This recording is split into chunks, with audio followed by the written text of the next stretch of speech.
नमस्कार। आइए इस क्वेश्चन को सॉल्व करते हैं। किसी चीज की कीमत 60% बढ़ गई है, तदनुसार उसके उपभोक्ता को उसके उपभोग में कितने प्रतिशत कमी करनी पड़ेगी ताकि उसका खर्च ना बढ़े।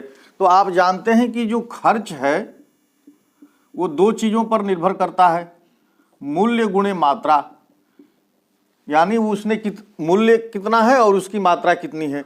तो अगर खर्च को कांस्टेंट रखना है तो मूल्य अगर बढ़ रहा है तो मात्रा को कम होना पड़ेगा।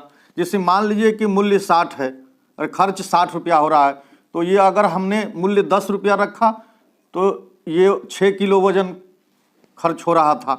अगर हम मूल्य को बढ़ा दिए, देखिए 20 कर दिए, तो वजन को कम करना पड़ेगा, यानी खपत की मात्रा को कम करना पड़ेगा। इसी कॉन्सेप्ट पर यह है कि 60% को हम लोग क्या लिख सकते हैं, 60/100 और या 2 3 6 2 5 10। देखिए ये एक भिन्न आ गया, इसकी वैल्यू को कम करना है। तो कम करने के लिए कितना कम करना होगा प्रतिशत खपत, तो खपत कितना कम करना होगा, तो इसके हर में, इसके डिनोमिनेटर में इसके न्यूमरेटर को जोड़ देंगे। तो ये हो गया 8, ये 3, और इसको प्रतिशत में बदलने के लिए 100 से गुणा कर दिए।